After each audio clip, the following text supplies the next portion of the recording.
Liban, la bataille de Beyrouth a commencé, la ville est pilonnée par l'artillerie israélienne, Israël qui annonce avoir abattu une vingtaine d'avions syriens. Inculpation de Pierre Ottaviolis, l'ancien chef de la brigade criminelle de la PJ, pour violation du secret de l'instruction au moment de l'assassinat du prince de Breuil. Dans 2 semaines, le premier Français dans l'espace, il a été désigné aujourd'hui officiellement, il s'agit de Jean-Loup Chrétien. Enfin, la mort mystérieuse de l'un des meilleurs cinéastes allemands, Rainer Werner Fassbinder, 36 ans.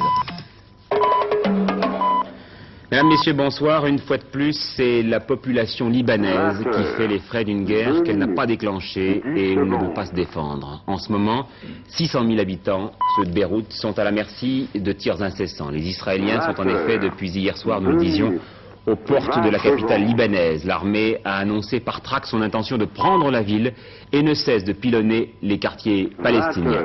Alors nos communications sont pour l'instant coupées avec Beyrouth, avec notamment Daniel Catlin, notre envoyé spécial sur place. Gérard Sebag, vous nous résumez la situation. La situation actuellement. Alors le quartier est de Beyrouth où se trouvent les forces palestino-progressistes est coupé du reste du Liban. D'une part parce que de ce côté il y a la zone occupée par les chrétiens et ici, à la hauteur de l'aéroport de Caldé, les forces israéliennes qui font pression. Alors durant la journée, ils ont bombardé un certain nombre d'objectifs, notamment les pistes de l'aéroport de Caldé, le camp de Palestiniens de Borj el-Brajné et également toute cette route côtière qui monte vers Saïda où les forces palestino-progressistes ont massé de l'armement lourd, anti-aérien, également anti-naval. Mais pour l'instant, ce soir, il semble que les forces israéliennes restent aux portes de la ville. Ils ne sont pas rentrés dans le ville. Voilà, nous le répétons très souvent, il n'est pas possible pour nous de contrôler la véracité des différents communiqués qui nous arrivent de partout, surtout quand il s'agit de chiffres. Tout à l'heure, par exemple, Israël a annoncé avoir abattu 20 MiG syriens, aujourd'hui plus 2 hélicoptères. Pas de perte chez les Israéliens, disent-ils. Toujours selon Israël, depuis le début des combats, il n'y a eu que 45 morts et 300 blessés dans l'armée de Jérusalem. Les Syriens et les Palestiniens, eux, n'ont pas donné de chiffres. Aujourd'hui, ils ont simplement annoncé que les Israéliens avaient bombardé un convoi civil et qu'il y aurait eu plus de 100 victimes à la frontière syro-libanaise de Joussier. De Paris maintenant, Philippe Gassot nous commente les images que nous avons reçues dans la journée. L'enjeu principal, après la ville de Beyrouth, c'est ici la route de Damas, toujours contrôlée par les troupes syriennes.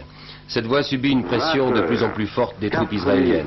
Car elle est capitale pour les deux camps, les Syriens ont absolument besoin de cette voie de communication pour le ravitaillement des troupes cantonnées à Beyrouth et dans la région. Elle est indispensable pour manœuvrer vers la plaine de la Beka ou pour recevoir le renfort que Damas a envoyé aujourd'hui, une nouvelle division blindée qui porte les effectifs syriens au Liban à 30 000 hommes. Pour les Israéliens, il faut absolument prendre cette route qui permettrait la jonction avec les forces chrétiennes des quartiers est de Beyrouth et de la région du Mont Liban. Les bombardements et les raids de l'aviation se poursuivent comme si la route devait tomber avant que les troupes israéliennes n'entrent dans Beyrouth pour la prendre en tenaille. Pour ce qu'on peut appeler maintenant le front sud-est, les Israéliens, engagés dans la plaine de la Beka, dans la région du lac Karaoun, prennent l'armée syrienne de front. Côté syrien, on fait état d'importantes pertes israéliennes dans la région. Damas avance le chiffre de 40 chars détruits, ce qui aurait stoppé l'avance des assaillants. À Jérusalem, comme à l'accoutumée, on ne fait pas de commentaires. En dépit des déclarations israéliennes, qui assurent ne pas vouloir la guerre avec la Syrie, il ne reste à Damas qu'une alternative, se battre ou se retirer. 5 minutes, 10 secondes.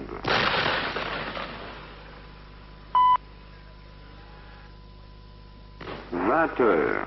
Voilà ce qui se dit maintenant en Israël. Le chef de l'opposition qui venait de rencontrer M. Begin a dit en fin de matinée qu'Israël ne comptait pas occuper Beyrouth. Une déclaration donc de Shimon Peres. Mais les Américains se méfient des intentions d'Israël et ne cessent de lui envoyer de sévères mises en garde.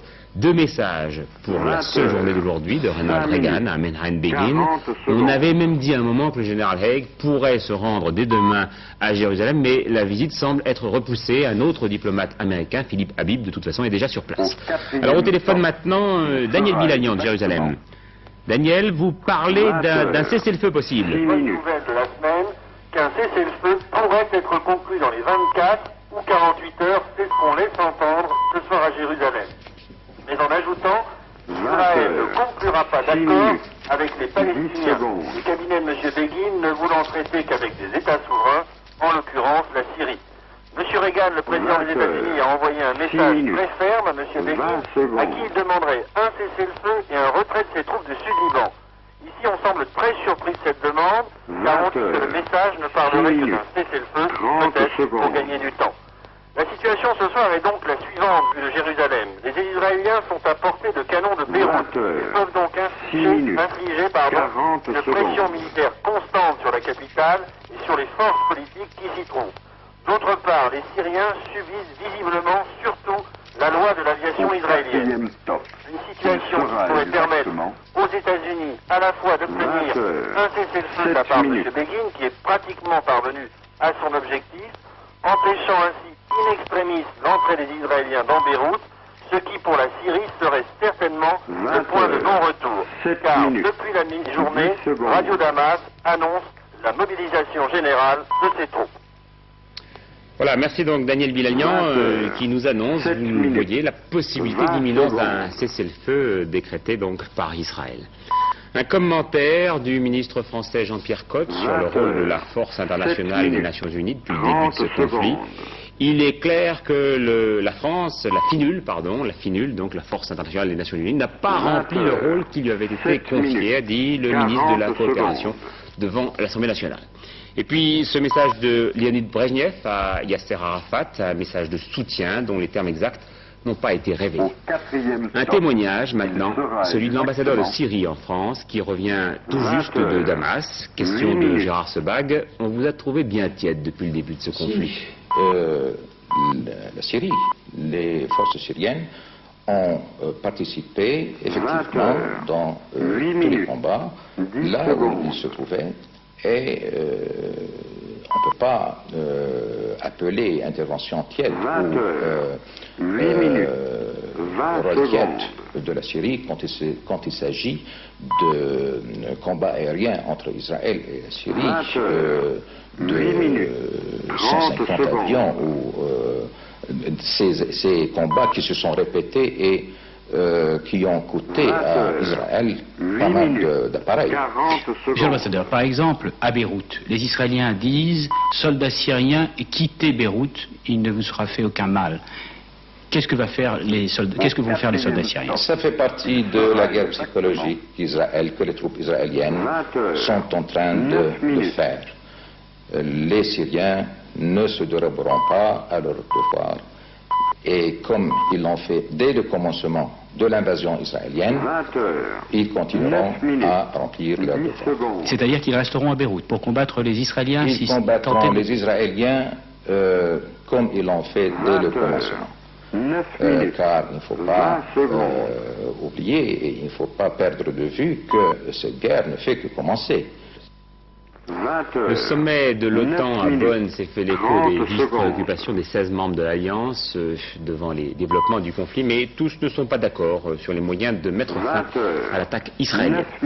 Une offensive qui a été tout à l'heure soutenue à Paris lors d'une manifestation organisée, vous le voyez, par le Renouveau Juif à 18h. Je n'ai que peu de détails sur cette information, cette manifestation qui a réuni plusieurs milliers de personnes et qui a dû être certainement gênée par l'orage, le violent orage qui s'est abattu sur Paris. À la même heure, une autre manifestation, elle aussi perturbée par cet orage, destinée cette fois à stigmatiser l'agression israélienne. Georges Marchais y participait.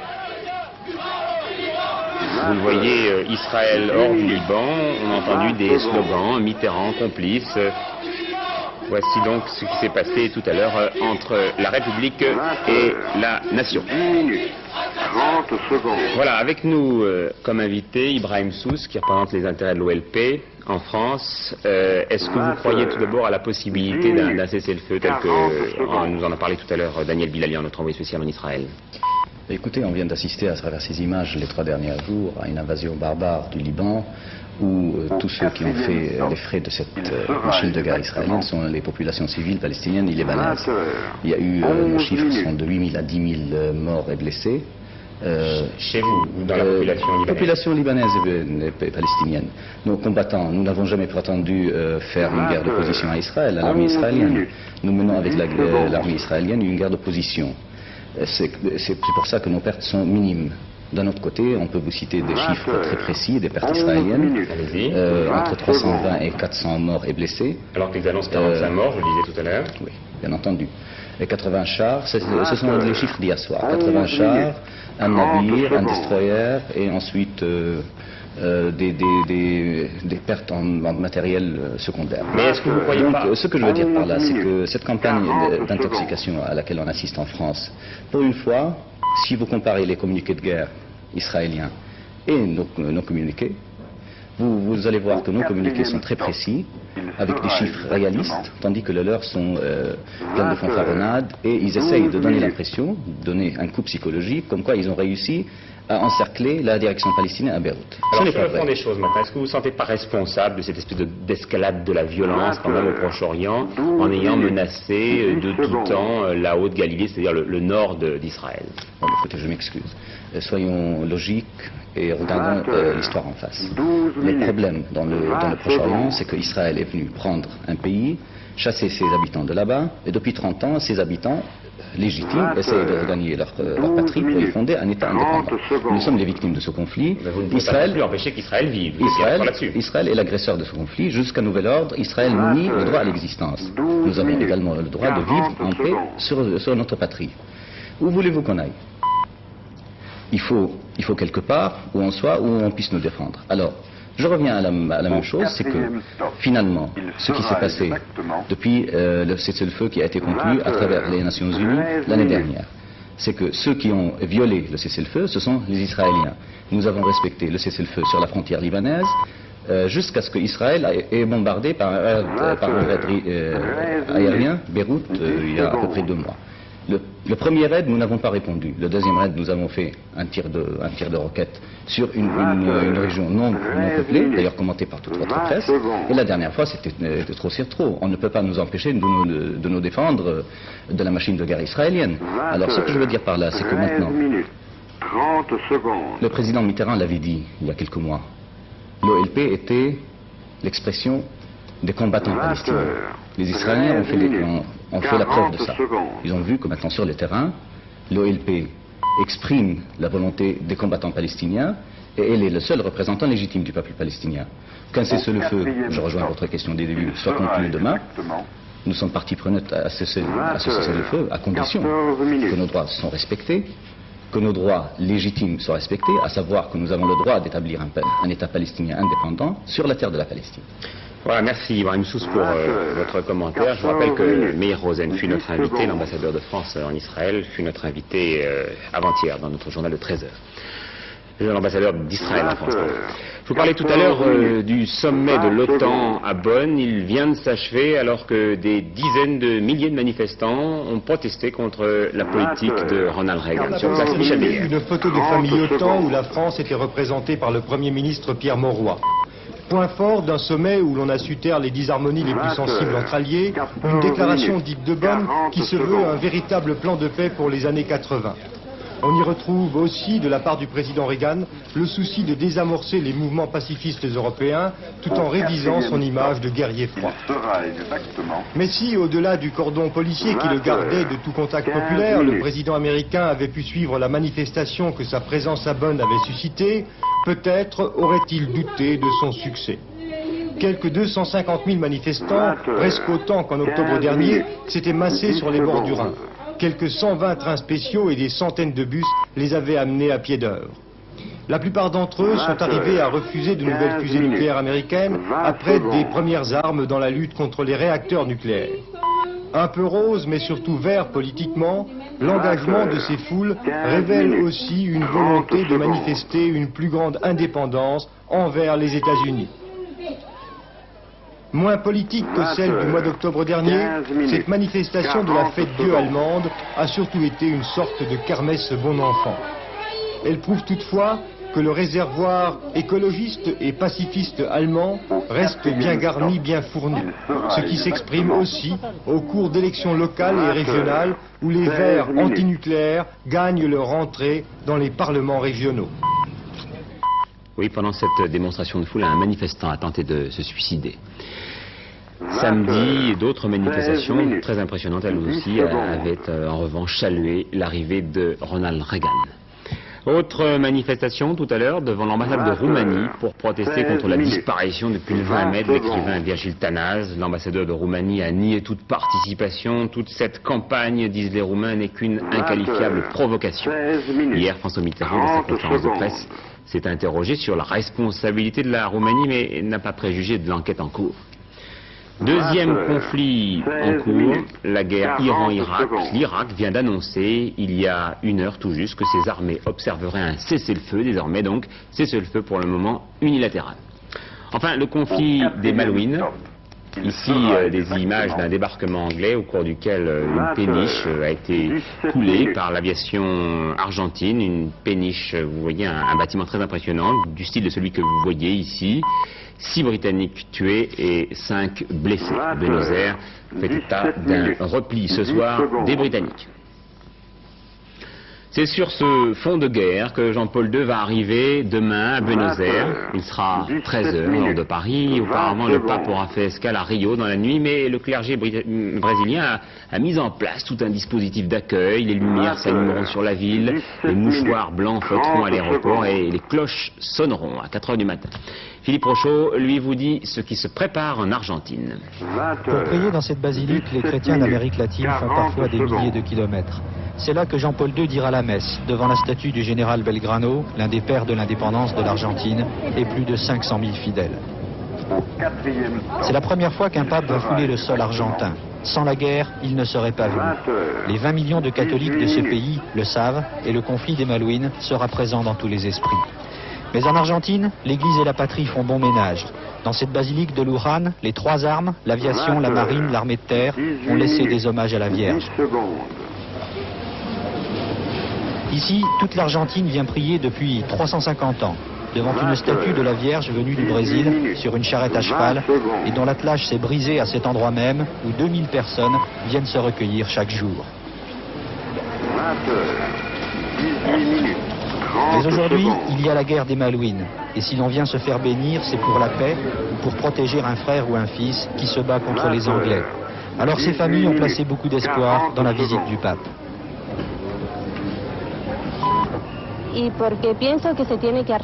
Je pense qu'il faut que ça s'arrange. Le pape peut faire quelque chose, servir de médiateur. Moi, comme prêtre, je crois qu'une partie du peuple la visite comme dans l'esprit que le pape dit qu'il veut la faire. C'est-à-dire avec comme une preuve, une démonstration d'affection avec ses fils qui sont dans la douleur à cause du conflit. 19 minutes, 20 secondes.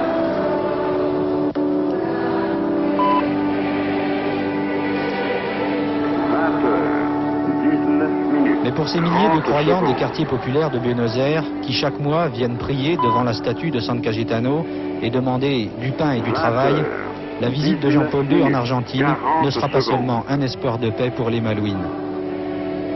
Dans ce pays où pendant 10 ans, les militaires ont tenté de mettre fin à l'action d'une partie du clergé qui militait pour les pauvres, c'est toute l'église des opprimés, des oubliés, des sans-travail qui viendra accueillir le pape. Car si les autorités religieuses ont fait alliance avec le pouvoir militaire, l'église d'Argentine, elle, reste encore une force d'opposition. Les affaires françaises maintenant, avec tout d'abord cette intervention de Jacques Chirac devant plusieurs centaines de chefs d'entreprise. Le président du RPR ne voulait pas répondre à la conférence de presse du chef de l'État. D'ailleurs, son intervention était prévue de longue date.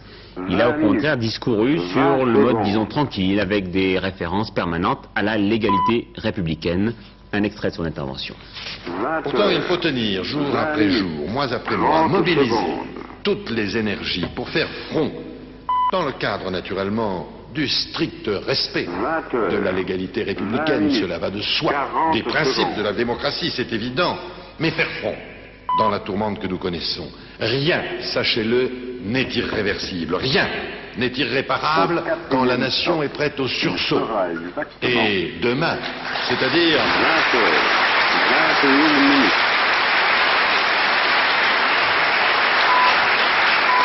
Demain, c'est-à-dire lorsqu'aux prochaines élections législatives, l'opposition, comme je le souhaite et comme je le pense, aura repris dans la difficulté que connaîtra notre pays, les responsabilités de sa gestion, alors nous devons être prêts, très rapidement, à mettre en œuvre un grand programme de redressement national qui s'imposera pour relancer notre économie et nous redonner les moyens de poursuivre sur la voie du progrès social dans des conditions qui, bien entendu, n'auront rien à voir avec celles du passé. Le passé est le passé, mais dont nous devons déterminer dès aujourd'hui l'originalité et dont nous pouvons trouver dans ce qui nous est commun en matière d'inspiration politique, les fondements même de cette originalité.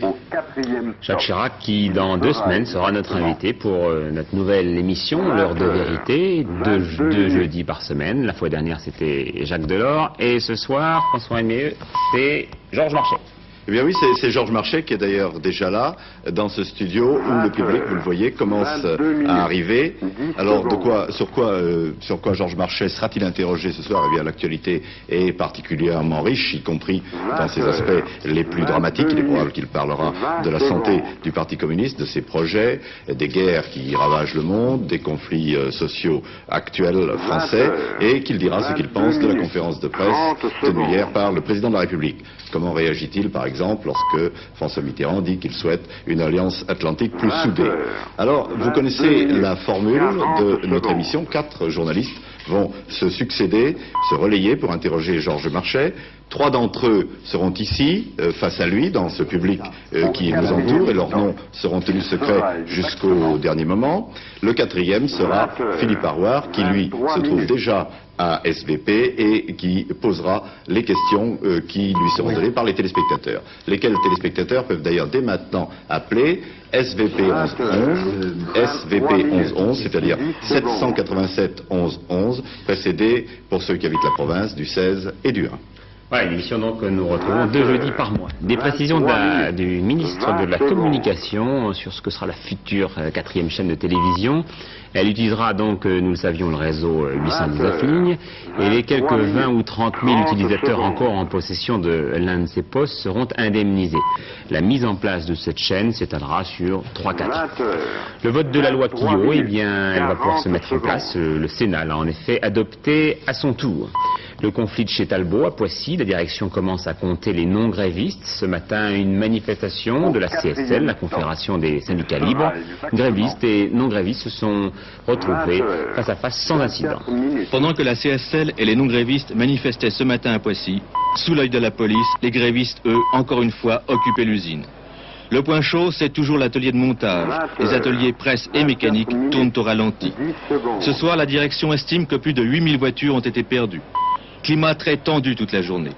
Parfois, les grévistes décident d'aller rendre visite aux non-grévistes et cela donne ce genre de poursuites au cours desquelles les 2 clans s'affrontent avec haine. Beaucoup plus que le clivage habituel, patronat d'un côté, ouvriers et syndicats de l'autre, on assistait aujourd'hui chez Talbot à un règlement de compte entre cadres français d'une part et OS immigrés de l'autre. 24 minutes. 40 secondes. De vieilles rancunes ressortaient furtives à nos oreilles que notre micro ne pouvait enregistrer. C'est à 17h seulement que les ouvriers de l'équipe du matin quittaient l'usine, laissant derrière eux des lieux plus calmes, dans l'attente peut-être des suites de la négociation qui doit reprendre en ce moment même. Exactement, à 20h, les négociations ont dû reprendre. L'inculpation de Pierre Ottavioli, l'ancien chef de la brigade criminelle de la police judiciaire parisienne, inculpation, à vrai dire, assez inattendue pour violation du secret d'instruction au cours de l'enquête sur l'assassinat du prince de Broglie. Une violation que nous avons pratiquement tous vécue en direct, Paul Lefebvre. Oui, cette décision du Georgien intervient d'ailleurs, mais ce n'est qu'une coïncidence, le jour même où la Cour de cassation rejette le pourvoi de Pierre de Varga contre l'arrêt de la Cour d'assises de Paris qui l'a condamné, vous savez, à 10 ans de réclusion criminelle pour complicité dans l'assassinat de M. de Broglie. Pardon. Mais le dossier de Lyon est une autre procédure, celui de la plainte de Pierre de Varga, défendu d'ailleurs par Joanne Nessandre, contre M. Poniatowski, M. Jean Ducret, directeur de la police judiciaire, et M. Pierre Ottavioli, qui était à ce moment-là le patron de la brigade criminelle. Alors pourquoi? Eh bien, souvenez-vous, Jean de Broglie a été assassiné le 24 décembre 1976 par son indicateur Léris. La police apprend tout de suite qui sont les meurtriers et même où il se trouve. Alors, le 29 décembre 1976, 1976, pendant que Pierre de Varga est encore entendu comme témoin au Quai des Orfèvres et qu'il n'est pas encore été présenté au juge d'instruction, le ministre de l'Intérieur et ses deux hauts collaborateurs donnent une conférence de presse et dévoilent tout. Souvenez-vous, c'était dans le journal de 20h du 29 décembre 1976. L'organisateur, c'est l'inspecteur Simonet, et l'assassin, c'est M. H. Effectivement, je peux vous silhouetter les faits en disant que cette affaire est née d'un accord financier qui existait entre la victime, M. De Breuil, M. Alné de Ribemont et M. Varga. Le mécanisme était extrêmement simple. Il y avait un prêt contracté auprès d'une banque avec la caution de M. De Breuil et remboursable par M. Varga Hirsch et M. Ribemont. Monsieur le commissaire, qui était le personnage clé de cette affaire? Je pense que c'est peut-être M. De Varga. Voilà, ça s'est donc passé le 29. Le 29, non pas le 26. Oui. Alors, l'accusation était très précise. Hein. Alors, à ce moment-là, Pierre de Varga a porté plainte, pendant que le garde des Sceaux de l'époque était M. Olivier Guichard, faisait savoir que cette façon de procéder n'était pas très convenable.